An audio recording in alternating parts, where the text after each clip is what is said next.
Europe 1. 8h14 sur Europe 1. Bonjour François Cornu-Gentil. Bonjour. Bienvenue sur Europe 1. Vous êtes ancien député RPR, UMP, Les Républicains pendant 29 ans, membre honoraire du Parlement et surtout spécialiste des questions de défense, des questions existentielles pour une nation, mais qui n'intéressaient plus grand monde, il faut bien le dire, en France depuis la guerre froide.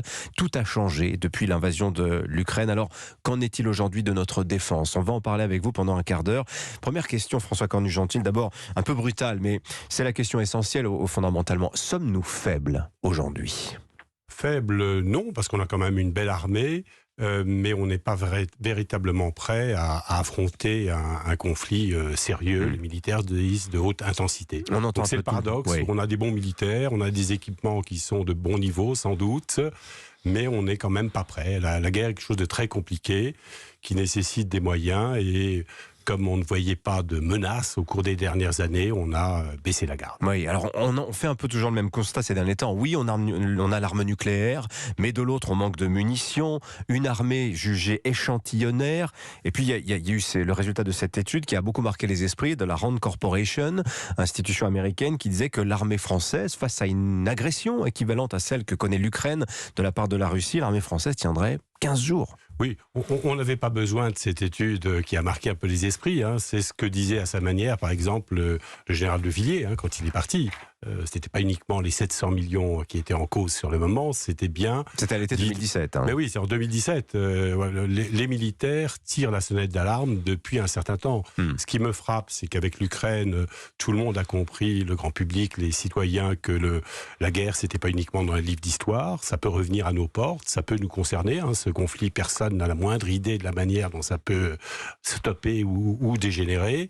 Et j'ai l'impression qu'on regarde un peu ça comme une émission de télé-réalité. Oui. Alors la guerre était sortie du champ visuel. Maintenant, c'est rentré un peu dans le domaine médiatique. On est content de voir des généraux se relayer sur les chaînes de télé. Mais je suis pas sûr. Donc il y a un discours qui sur la défense qui apparaît, ce qui n'est pas rien. Mais je suis pas sûr qu'il y ait une véritable prise de conscience, surtout qu'une prise de conscience n'a de sens que si elle entraîne des actes derrière. Alors on va en parler, puisque précisément le thème du jour sur Europe 1, c'est le patriotisme. On n'est pas très loin de nos sujets. Le patriotisme a fort à voir avec la guerre. Mais peut-être d'abord, question alors un peu technique, mais qui est intéressante. Quelles leçons vous tirez, vous, de l'observation du conflit en Ukraine sur ce qu'on appelle la doctrine d'emploi ? Qu'est-ce qu'il révèle de la guerre aujourd'hui qu'on n'avait pas vu, qu'on n'avait pas anticipé ? Je vais donner un exemple, par exemple. On voit une guerre où il n'y a pas d'avion. Par contre, il y a beaucoup de drones dans le ciel. Et ça, il faut bien le dire que beaucoup de militaires ont été surpris, ne s'y attendaient pas. Alors c'est quelque chose de très compliqué. Évidemment, chaque spécialiste a sa marotte, son obsession, voit le truc décisif qui change tout. Je crois qu'il faut tout regarder avec pragmatisme, parce que la guerre est quelque chose de vraiment très compliqué. Vous avez à la fois des éléments très rustiques. La guerre, c'est pas uniquement l'aviation, le porte-avions. Faut occuper une ville, faut tenir un terrain. Donc c'est rustique, c'est violent, c'est rude, c'est terrible. Donc il y a un aspect masse qui est très important. Et en même temps, il y a un aspect sophistication, satellites, drones qui vont chercher tous les personnages sur le champ de bataille. C'est très high-tech et très low-tech en même temps. C'est un mélange très complexe. Oui. Alors effectivement, selon les traditions militaires, vous en avez qui sont plus tournées vers la recherche technologique, l'innovation à tout prix, d'autres qui sont plutôt sur la rusticité. Oui. En fait, à chaque époque, en fonction de la menace, en fonction de l'ennemi potentiel, il faut voir quel est le bon dosage. Et ce qui est très compliqué, c'est que l'armée, c'est quelque chose de lourd. Tous les programmes d'armement, ça dure sur 25, 30 ans. Et en fait, la configuration géostratégique, elle bouge tous les 25 ou 30 ans. Et donc, on est à peine sur un modèle. On a eu le modèle de la guerre froide. Après, on a eu les guerres asymétriques. Oui. Maintenant, on a ce conflit qu'on n'avait pas prévu. Voilà. Comment on change ? Les choses sont sur des rails et sur des rails d'une autre époque. Vous voulez dire, à chaque fois, on lance des programmes pour dans 20 ans, mais c'est les programmes du moment, finalement. Et c'est pour ça que je voudrais qu'il y ait un véritable débat, parce que les spécialistes, évidemment, chaque armée veut ses armes qui lui sont propres, chaque industriel de la défense veut vendre ses armements, et on n'a pas suffisamment le recul pour voir précisément de quoi on a besoin. Et sur la guerre en Ukraine, c'est très paradoxal. Hein. Vous voyez effectivement que l'effet masse est important, mais vous voyez que la haute technologie compte. Mais quand vous dites l'effet masse, François Cornu-Gentil, c'est les chars. Vous pensez à quoi? Les chars. On a 200 chars aujourd'hui. Nous, on a 200 chars. Il en faut je combien? pense qu'en Ukraine, il y en a largement plus de 1000 qui ont été détruits. Les Russes en auraient perdu 1500. Oui, voilà, exactement. Donc, est-ce que nous, ça vaut la peine de remonter vite en puissance ou pas? C'est un débat. Et si on Vous fait ça, préférez avoir 1500 chars de mauvaise qualité ou bas de gamme plutôt que 200 extrêmement c'est équipés? tout ce débat qu'il faut avoir. Et moi, je pense que le débat est nécessaire. Oui, vous interrogez différents généraux, ils ont tous leur opinion. Mais quelquefois contradictoire. Le débat, il est nécessaire, non pas pour imposer ses vues à l'autre, mais parce que la situation est complexe. Et parce qu'on a intérêt à tirer les enseignements de quelque chose de très complexe. Vous voyez, le torpillage ou du Moscova, qu'est-ce que ça veut dire sur ce type de bâtiment? Donc le navire amiral russe en mer Noire. Oui, bien sûr. Est-ce que c'est... Alors on dit que les militaires russes n'étaient pas suffisamment vigilants. Mais est-ce que ça montre pas aussi la fragilité de ce type d'outils? Je n'ai pas la réponse. Il faut la poser. François Cornu-Gentil, la défense, ça coûte cher. L'effort financier, il se trouve qu'on est dans les derniers arbitrages de la loi de programmation militaire. Elle doit être présentée en Conseil des ministres fin mars, début avril. On parle de 413 milliards d'euros sur 2024-2030. Alors, c'est 120 milliards de plus que la précédente loi de programmation militaire. C'est beaucoup, c'est pas assez. Comment vous évaluez cette enveloppe? Il y a un paradoxe qu'il faut bien faire comprendre aux Français. En valeur absolue, c'est énorme. Oui, ça fait 60 milliards par an. Hein. Voilà, c'est énorme. C'est le second budget de la nation derrière l'éducation nationale. Donc dire que la France ne fait pas d'efforts, ce serait absurde. Il faut aussi reconnaître l'effort qu'a fait le gouvernement depuis 2017 et dans la continuité pour vraiment monter année après année. Là, cette année, on fait des marches de 3 milliards sur chaque budget. J'attends le mai dans donc votre tout phrase. ça, non, mais pour être objectif, pour ne pas tomber dans la politique politicienne sur ces sujets qui sont vraiment d'intérêt général et national. Donc, mais ça n'est pas assez, vous pensez? Oui, il y a un gros effort. Oui, on l'a amélioré. En revanche, quand on considère deux choses, cet effort apparaît très insuffisant. Les deux choses, c'est quoi? C'est l'ampleur, l'ampleur des dangers. La France, en plus, c'est pas uniquement la métropole, c'est les dom-tom, on a des intérêts dans le monde entier, donc ça c'est ce que n'a pas l'Allemagne, par exemple, donc ça on a des fragilités ou des intérêts à défendre beaucoup plus lourds que d'autres pays. Mais combien faudrait-il consacrer à notre défense d'ici 2030? Je veux dire ce que font les autres, c'est-à-dire, quand on considère ce que font nos voisins, qui ne sont pas spécialement bellicistes, ni les Allemands, ni les Anglais. Nous, l'augmentation est significative, mais pour vous donner une idée, nous, on fait 3 milliards de plus par an depuis 2-3 ans, ce qui est inédit. Les Allemands ont décidé, il y a quelques mois, 100 milliards sur 4 ans. En plus de leur budget annuel. C'est-à-dire 25 milliards de plus par an. Vous voyez, d'un côté, 3 milliards, ce qui n'est pas rien, c'est neuf chez nous. De l'autre côté, c'est 25 milliards de plus par an.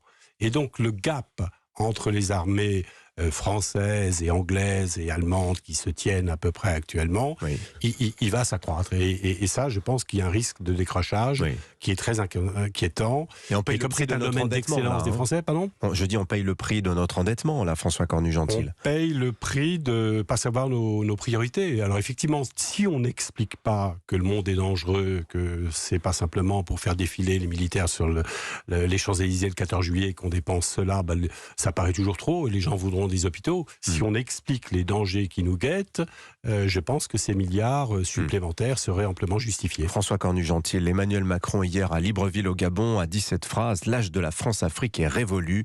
La France est désormais un interlocuteur neutre sur le continent africain. Si j'étais taquin, je vous dirais interlocuteur neutre ou bien neutralisé. J'ai un peu peur que vous soyez sur la bonne piste. Qu'il soit nécessaire de se poser des questions sur notre présence en Afrique, c'est l'évidence même. Donc on ne reprochera pas à Emmanuel Macron d'essayer de comprendre qu'est-ce qui ne va pas et comment on peut corriger le tir. J'ai l'impression néanmoins qu'il y a deux handicaps dans notre approche. C'est qu'elle est d'abord un peu à contre-temps. Rappelez-vous, on a augmenté la présence militaire sur Barkhane en 2018, 2019, 2020, alors qu'en réalité, on avait des signes que ça ne marchait pas. Oui. Et donc, vous voyez, il aurait fallu réfléchir à un désengagement ou à un virage un peu différent. Et c'est à ce moment-là qu'on se renforce. Rétrospectivement, c'est facile à dire, François Cornu-Gentille. Voilà. Et aujourd'hui, mais justement, est-ce que on voit effectivement l'insécurité monter dans l'Afrique centrale. Oui. On voit Wagner, les Russes montrer leur présence de plus en plus insistante. Est-ce le moment pour indiquer que la sécurité, oui, on fait, mais un peu moins qu'avant. Vous voyez, je trouve que c'est très ambigu. Alors, je ne dis pas que c'est simple, hein, mais ce désengagement... Est-ce que ça ne va pas être interprété par nos concurrents ou adversaires comme un feu vert et par nos partenaires africains qui attendent de nous une aide sur le plan de la sécurité comme un lâchage? J'ajoute l'autre point. Donc, il y a certainement à redéfinir la puissance, la présence militaire en Afrique de la France, mais je ne pense pas que il ne faut pas que ce puisse être interprété comme un retrait. Et là, le risque est quand même assez grand. Et d'autre part, je ne suis pas contre sur les éléments de langage, sur non à l'arrogance, non à la France-Afrique, oui au partenariat culturel, économique et autres. Mais ces partenariats culturels, économiques, mais est-ce que ça n'est pas une bonne nouvelle pour les armées, malgré tout? Ils n'ont de sens que s'il y a des résultats très tangibles et très visibles. Et là, je ne les vois pas. Mais est-ce que ça n'est pas, malgré tout, une bonne nouvelle pour les armées? La fin de ces OPEX coûteuses, lointaines, qui consomment beaucoup d'argent, des morts qui sont considérées comme pour rien, des morts pour rien. Beaucoup de Français jugeaient ça concernant les 58 soldats tombés au Mali, notamment. Les armées, elles sont au service des Français et des intérêts de la France. Donc si c'est utile à la présence française, si c'est utile effectivement pour éviter que la situation dégénère en Afrique, ces morts ne sont pas des morts pour rien. Donc je crois qu'on ne doit pas rentrer dans ce type de comptabilité avec notre défense. On parle sur Europe 1 aujourd'hui, François Cornu-Gentille, du patriotisme. On se demande où nous en sommes en France avec cette notion dont on se dit qu'avant elle allait de soi. C'est beaucoup moins vrai aujourd'hui. Comment pensez-vous que les Français réagiraient en cas d'attaque du territoire national? Et si jamais par accident, par le jeu de nos alliances, nous nous retrouvions à devoir faire la guerre? C'est une question qui travaille beaucoup les Français. C'est par définition complètement imprévisible. Personne ne pensait que les Ukrainiens auraient la rage de se défendre. Hein. C'était pas le calcul des Russes et nous-mêmes occidentaux, on n'y croyait pas tellement. Donc on ne sait pas du tout quel type de surprise on aurait, bonne ou mauvaise. Je pense que néanmoins, l'esprit de défense, ça se prépare, ça se cultive. Et moi, je reproche un peu universel, par exemple. Je dirais qu'on est un peu dans le gadget, parce qu'on ne sait pas si l'objectif il est social, refaire du lien entre les classes, entre les Français, ou si l'objectif il est vraiment de défense. Et j'ai l'impression qu'on n'est pas très bon dans le social, et pas très bon sur la défense. Donc l'objet est assez ambigu, et de ce point de vue-là, peut pas produire grand effet en termes de patriotisme. Pour qu'il y ait du patriotisme, je crois qu'il y a un élément qui manque, c'est le travail de pédagogie que la classe politique a à l'égard des Français. Je pense qu'il faut expliquer tous les dangers qui nous entourent. Nos faiblesses énergétiques, nos faiblesses industrielles, nos dépendances et vous voyez ce pas pour faire peur aux Français. C'est ce que j'allais vous dire. On va vous accuser de vouloir faire peur aux Français.